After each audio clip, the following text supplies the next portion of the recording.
Construction workers అని ఒకటి government of AP in the guidelines of government of India ఒక board ఒకటి create చేశారు. ఈ all construction workers related all professions అంటే రైట్ ఫ్రమ్ ఎలక్ట్రీషియన్స్ అవ్వచ్చు, మేస్త్రి పని చేసే వాళ్ళు అవ్వచ్చు, అలా రకరకాల టైల్స్ పని చేసే వాళ్ళు అందరినీ కలిపి ఒక బోర్డు ఒకటి క్రియేట్ చేసి అందులో ఒక ఫండ్ క్రియేట్ చేసి ఇలాంటి ఇన్సూరెన్స్ స్కీమ్ కోసం ఆయన అడిగేది అది సార్. యాక్చువల్లీ ఒక ఐడి కార్డు ఇచ్చి ఆ ఇన్సూరెన్స్ స్కీమ్ని ఆ బోర్డ్ ఫండ్ నుంచి ఇస్తాం. అంటే ప్రైవేట్ ఇన్సూరెన్స్ ఉన్నా లేకపోయినా ఆ board will support their accidental risk అనేది ఒక వెరీ గుడ్ ట్రెడిషన్ ఉండింది సార్ మన స్టేట్లో. అది కొంత డైల్యూట్ అనమాట వాస్తాం. So they are again reviving. So అది సార్, అది ఇప్పుడు మళ్ళీ రివైవ్ చేస్తున్నారు సార్. సో మీరు అడిగిన దాన్ని ఆల్రెడీ గవర్నమెంట్ చాలా సీరియస్ తీసుకొని ఆల్రెడీ స్టార్ట్ చేసింది. త్వరలో మీకు కూడా తెలుస్తుంది. మేము కూడా మీటింగ్ పెట్టి అందరికీ బోర్డ్ ఆఫ్ కన్స్ట్రక్షన్ వర్కర్స్ ఉన్న ఆల్ అసోసియేషన్ పిలిపించి నేను మీటింగ్ పెట్టాలి. అది జీవో వస్తే నేను మీటింగ్ ఆర్గనైజ్ చేస్తాను సార్. సార్ వాళ్ళు అడిగిన రెండోది సార్, ఈ ఐటీఐస్లో వాళ్ళు చదువుతున్న పిల్లలకి వీటికి మనకి ఎవ్రీ మంత్ మనం మేళా పెడుతున్నాం సార్, జాబ్ మేళా. స్పెసిఫిక్గా ఈ ట్రేడ్ గురించి నేను ఫోకస్డ్గా ఒక మేళా ఒకటి నేను ప్లాన్ చేస్తాను సార్. సో దట్ అంటే ఈ వృత్తిలో ఉన్న వాళ్ళ కోసం, మీ పిల్లల కోసం సంబంధించి ఒక రోజు పెట్టి ఒక జాబ్ మేళా ఒకటి ప్లాన్ చేస్తాం. అది sir. Third one regarding land for their building sir. ఇలా ఒకసారి రిక్వైర్మెంట్ తీసుకొని నేను I will plan and then I will get back to you sir. ఈ land for association building house sites అవన్నీ ఆల్రెడీ మనకి ప్రతి ఒక్కరిలాగా రేషన్ కార్డు ఉంటే you're eligible to apply. Last time కూడా తీసుకున్నాను, నేను చూశాను యాక్చువల్లీ మీ పేర్లకు సంబంధించి ఎవరెవరికి ఏమేమి హౌస్ సైట్స్ వచ్చాయనేది. ఇంకేమన్నా మిగిలినా కూడా గవర్నమెంట్ నుంచి జీవో వస్తేనే మనం అలాట్ చేసుకుంటాం. అది నా లెవెల్లో అయిపోతుంది, కలెక్టర్ లెవెల్లోనే. So will take care of that sir. Sir if you permit I will request నా కృష్ణతేజ గారు, జాయింట్ సెక్రటరీ, టు స్పీక్. గౌరవ ఉప ముఖ్యమంత్రివర్యులు శ్రీ పవన్ కళ్యాణ్ గారికి, గౌరవ జిల్లా కలెక్టర్ శ్రీ షణ్మోహన్ గారికి, గౌరవ ఓఎస్డీ గారు శ్రీ వెంకటకృష్ణ గారికి, ప్రేమితులందరికీ నమస్కారం. ఈ వేదిక నుంచి మీ అందరితో ఒక 2 అనుభవాలని షేర్ చేసుకుందాం అనుకుంటున్నాను. కరెక్ట్గా 3 నెలల కిందట తెల్లవారుజామున ఒక జిల్లాలో ఒక 3 ఉపాధి శ్రామికులు నడుచుకుంటూ వెళ్తున్నప్పుడు ఒక ఆటో వచ్చి వాళ్ళని గుద్దటం వల్ల ఆ 3 ఉపాధి శ్రామికులు చనిపోవడం జరిగింది. చనిపోయిన వెంబటనే దాదాపు ఒక 6-7 గంటల్లో గవర్నమెంట్ నుంచి వాళ్ళకి రావాల్సిన కాంపెన్సేషన్ మనం వాళ్ళకి ఆ కుటుంబానికి అందించాం. కాకపోతే ఉన్న జీవో ప్రకారం గవర్నమెంట్ నుంచి వచ్చే కాంపెన్సేషన్ 50,000 రూపాయలు. ఈ విషయం డిప్యూటీ సీఎం గారికి తెలిసిన వెంబటనే డిప్యూటీ సీఎం గారు ఇచ్చిన ఇన్స్ట్రక్షన్ 50,000 నుంచి మనం మ్యాక్సిమం ఎంతవరకు ఇవ్వచ్చు అంటే 50,000 నుంచి 2 లక్షల దాకా ఇవ్వచ్చు అని చెప్పినప్పుడు సార్ స్పెషల్ ఇన్స్ట్రక్షన్ ఇచ్చి మనం ఆ 3 కుటుంబాలకి 2 లక్షల దాకా కాంపెన్సేషన్ చెల్లించడం జరిగింది.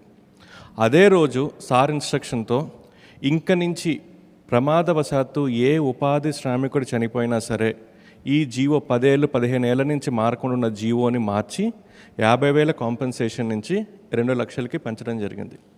దాంతోపాటు మరుసటి రోజు మళ్ళీ డిపార్ట్మెంట్ వాళ్ళందరినీ డిప్యూటీ సీఎం గారు పిలిచి ఈ 2 లక్షలు కూడా ఆ కుటుంబానికి సరిపోకపోవచ్చు అని చెప్పి వారం పాటు ఒక మిషన్ మోడ్లో అందరి చేత ఇన్సూరెన్స్ చేయించి ఆ ఇన్సూరెన్స్ నుంచి మళ్ళీ 2 లక్షలు వచ్చే విధంగా చేశారు. అంటే ఒక జిల్లాలో 3 ఉపాధి శ్రామికులు చనిపోతే మేమనుకున్నాం ఆ 3కి రావాల్సిన కాంపెన్సేషన్ ఇస్తే సరిపోతుంది అనుకున్నాం. కానీ డిప్యూటీ సీఎం గారి ఇన్స్ట్రక్షన్ మేరకు ఆ 3కి వచ్చే కాంపెన్సేషన్ 50,000 నుంచి 2 లక్షలు పెంచి దాంతోపాటు ఇన్సూరెన్స్ నుంచి ఇంకొక 2 లక్షలు. అంటే ఫ్యూచర్లో ప్రమాదవశాత్తు ఏ ఉపాధి శ్రామికుడు చనిపోయినా ఇంక నుంచి వాళ్ళకి 50,000 కాదు, ఆ కుటుంబానికి తోడుగా 4 లక్షల రూపాయలు వచ్చే విధంగా చేయటం జరిగింది. రెండో అనుభవం, పిఠాపురంలో ప్రమాదవశాత్తు ఒక ఎలక్ట్రీషియన్ చనిపోయారు. చనిపోయిన తర్వాత ఆయనకి కాంపెన్సేషన్ ఇచ్చారు. జిల్లా కలెక్టర్ గారు ఫోన్ చేసి సార్ ఆ ఇష్యూ క్లియర్ అయిపోయిందని చెప్పారు. అయిపోయిందని చెప్పిన తర్వాత కూడా సార్ మమ్మల్ని పిలిచి అసలు ఎంతమంది ఎలక్ట్రీషియన్లు ఉన్నారు, నిజంగా ఎలక్ట్రీషియన్ కనుక ఒక ఇన్సులేటెడ్ గ్లో వేసుకుంటే చనిపోయేవాడా, మంచి మంచి ఇన్సులేటెడ్ ఇన్స్ట్రుమెంట్స్ వాడుంటే చనిపోయేవాడా, ఇన్సులేటెడ్ షూ వేసుకుంటే చనిపోయేవాడా అని చెప్పి ఒక సర్వే చేయించి సర్వే ప్రకారం ఉన్న 323 మంది ఎలక్ట్రీషియన్స్ని ఐడెంటిఫై చేసి ఇంకా పిఠాపురంలో ఏ ఎలక్ట్రీషియన్ చనిపోకూడదు అని చెప్పి మీకోసం ఈరోజు ఇన్సులేటెడ్ ఎక్విప్మెంట్ని, ఎలక్ట్రికల్ ఎక్విప్మెంట్ని, ఇన్సులేటెడ్ గ్లౌస్ని, ఇన్సులేటెడ్ షూస్ని, దాంతోపాటు ఇన్ని చేసినా ఇంకా ప్రమాదవశాత్తు ఎవరైనా పొరపాటున చనిపోయినా మీ అందరికీ ఇన్సూరెన్స్ని స్వయంగా ఆయన అరేంజ్ చేయటం జరిగింది.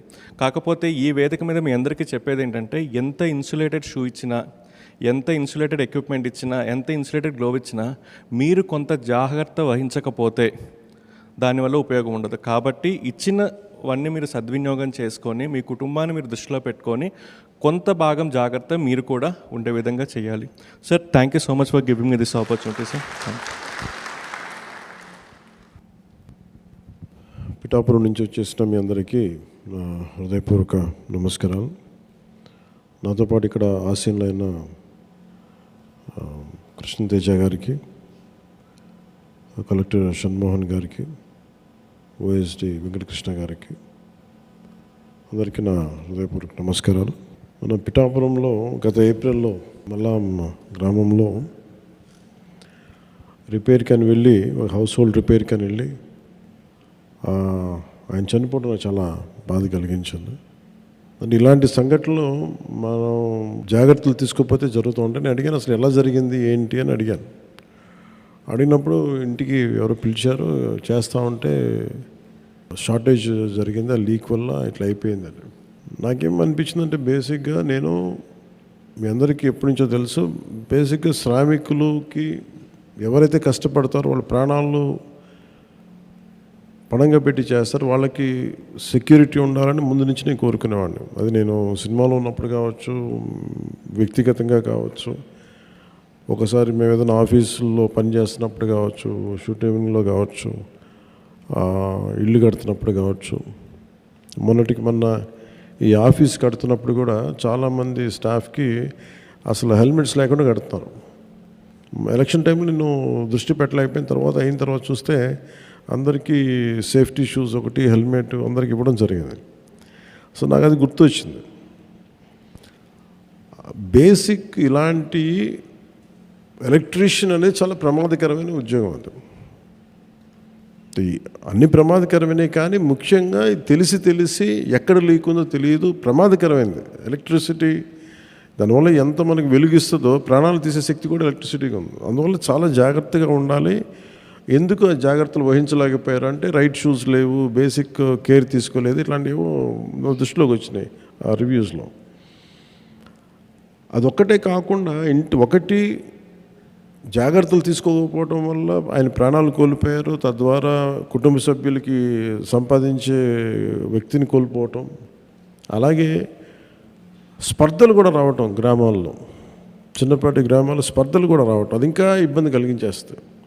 ఒకవైపు ప్రాణం పోయిందనేది బాధ ఒకటి, ఇంట్లో సంపాదించే చేయబడి లేదనేది ఒక బాధ అయితే, దానితోడు మళ్ళీ ఈ సామాజిక స్పర్ధలు ఇంకా ఇబ్బంది కలిగజేస్తాయి. సో నాకు ఇవన్నీ చూసి అనిపించింది, ఎప్పుడు కూడా ఈ పొలిటికల్ మైండ్ సెట్లో ఉండే వాళ్ళందరూ గొడవలు పెంచి పెట్టడానికి చేస్తారు.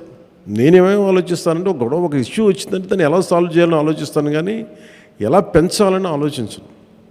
అందుకే నేను 100 సార్లు చెప్తూ ఉంటాను, రోడ్డు మీద ఎవరైనా వచ్చినా, బైకుల మీద వెళ్ళినా జాగ్రత్త జాగ్రత్త జాగ్రత్త అని 100 సార్లు చెప్తూ ఉంటాను. నాకు పరిధిలో ఉన్నంత వరకు మా అందరికీ కూడా అధికార యంత్రాంగం కావచ్చు, ఆఫీస్ వాళ్ళు కావచ్చు, ఎవరికైనా సరే జాగ్రత్తలు తీసుకోండి అని చెప్పి ఒక 100 సార్లు చెప్తాను, ఈవెన్ చిన్నపాటి ఫంక్షన్ చేసినా కానీ. అలాంటిది మీకు నేను ప్రాతినిధ్యం వహిస్తున్న పిఠాపురంలో జరగటం చాలా చాలా బాధ కలిగించింది. సో వెంటనే నేను మన పేషీ దృష్టికి తీసుకెళ్ళగానే కృష్ణతేజ గారు కానీ, అలాగే మన షణ్మోహన్ గారు కానీ, వెంకటకృష్ణ గారు కానీ, పేషీ అందరూ కూర్చొని మాట్లాడుకుంది ఏంటంటే ముందస్తుగా ఏం చేయాలి. ఒకటి, పనిచేసేటప్పుడు వి నీడ్ ఇన్సూరెన్స్ ఒకటి ఉండాలి. 2, ఇన్సూరెన్స్ కంటే ముందు అసలు సేఫ్టీ కిట్స్ ఉన్నాయా లేదా అనేది చర్చకు వచ్చింది. సో దానివల్ల ఈ రోజున మీ అందరికీ ఎంతమంది ఉన్నారని అడిగితే దాదాపు పిఠాపురం మొత్తం మీద 325 మంది ఉన్నారు అని చెప్పి ముందు. సో మీ అందరికీ ఒక 16 లక్షల పైచిలకు వర్తతోటి మీ అందరికీ ముందు సేఫ్టీ కిట్స్ని ఈరోజు మీకు ఇవ్వడం జరుగుతూ ఉంది. ఇన్ని జాగ్రత్తలు తీసుకున్నా కానీ ఏదైనా ఇన్సిడెంట్ జరిగితే, ప్రాణాలు కోల్పోతే అట్లీస్ట్ మనం అంటే ఇప్పుడు ఇచ్చేదేమో మన దగ్గర నుంచి వచ్చేదేమో 2 లక్షల బీమా ఉంటుంది. ఇది కాకుండా రేపొద్దున మీకు చంద్రన్న బీమా పథకం ఉంటుంది, ఆరోగ్య పథకం ఉంటుంది, అవన్నీ మీకు ఆల్మోస్ట్ 25 lakhs వస్తుంది. అది మన హెల్త్ ఇన్సూరెన్స్ అదొకటి. So we have enough security తీసుకుంటున్నాం, ఆ ప్రయత్నంలో ఉన్నాం. సో అందువల్ల మీ అందరికీ ఆ జాగ్రత్తలు తీసుకుంటారని, అలాగే మీరు చెప్పింది కూడా భవన నిర్మాణ కార్మికుల సంక్షేమ నిధిని తిరిగి రివైవ్ చేయమని కోరుకుంటాం. అది నా ఆశయం కూడా. అది దాన్ని ఇనిషియేట్ చేసాం. త్వరలో చీఫ్ సెక్రటరీ గారితో మాట్లాడి అది కూడా మీకు తెలియజేస్తాను. ఎందుకంటే మనకి అసోసియేషన్స్ పెట్టుకుంది అందుకు. గత ప్రభుత్వం కూడా మీరు చూశారు కదా, వాళ్ళకి ఏమాత్రం బాధ్యత రాహిత్యం, వాళ్ళు పట్టించుకోలేదు. ఉన్న మీ డబ్బులను కూడా వాళ్ళు దారి మళ్లించేశారు. మీ డబ్బులే మళ్ళీ మీకు ఇచ్చారు. ఇలా అన్నీ చేసుకుంటూ వెళ్ళిపోయారు. మనం ఇప్పుడు చేస్తున్నది ముఖ్యంగా ఏంటంటే కరెక్షన్ చేస్తున్నాం. అసలు వాళ్ళు చేసి అస్తవ్యస్తంగా చేసి తిరిగి క్రమంలో పెడుతున్నాం. సో అందుకని మీరు చెప్పింది అలాగే మీరు అడుగుతుంది. ఇంకోటి ఆర్గనైజేషన్ గురించి అడుగుతా ఉన్నారు. మనం మీటింగ్లు పెట్టుకోవాలంటే దాన్ని కూడా దృష్టి సారిస్తాం. ఒకసారి కలెక్టర్ గారిని కూడా ఎలా ఒక పాసిబుల్ సొల్యూషన్ ఎందుకంటే దానికి కూడా ఎలా చేద్దాం అనేది మళ్ళీ వాళ్ళు మీటింగ్స్ పెట్టుకోవడానికి అదొకసారి చూడండి. అది ఎలా ఎలా ఎలా ఎలా ఉంటుందో నేను ఆ బాధను అర్థం చేసుకొని ప్రతిసారి ఏదో గుడిలో పెట్టుకోవడం కాకుండా ఒక పర్మనెంట్గా ఒకటి ఉంటే బాగుంటుంది. దానికి ఏం చేయాలని సార్ ఆలోచించండి దాని మీద. మీ అందరికీ ప్రత్యేకించి నా జాగ్రత్తలు తీసుకొని అదొకటే మిమ్మల్ని వేడుకుంటూ ఉన్నాను. ఎందుకంటే మీరు ప్రాణాలు పోతే తిరిగి రావు. అందుకని మనందరం అర్థం చేసుకొని సాధ్యమైనంత మన చేతిలో ఉన్నంత వరకు ఎంత జాగ్రత్తలు తీసుకోవాలని జాగ్రత్తలు తీసుకోండి. అండ్ సేఫ్టీ ఎక్విప్మెంట్ దయచేసి వాడండి. అలాగే ఈ ఐటీఐ చదివిన వాళ్ళు కానీ వీళ్ళందరూకి ఏదన్నా జాబ్ మేళా లాంటిది ఉంటుంది అని బాగున్నారు. అది నేను చాలా రోజు నుంచి అనుకుంటా ఉన్నాను. ఇది ఒక ఐటీఐకే కాదు, మిగతా పాలిటెక్నిక్ అన్నిటికీ కూడా కన్సిస్టెంట్గా ప్రతి 4-5 నెలలకి 6 నెలలకి ఒక జాబ్ మేళా పెట్టాలనేది నేను వర్కౌట్ చేస్తాను. అది త్వరలోనే ముందుకు తీసుకొస్తాను మీ దగ్గరికి. 3 నెలలకు ఒకసారి పెడతాను. సో మీ అందరికీ మరోమారు ధన్యవాదాలు తెలుపుకుంటూ సెలవు తీసుకున్నాం.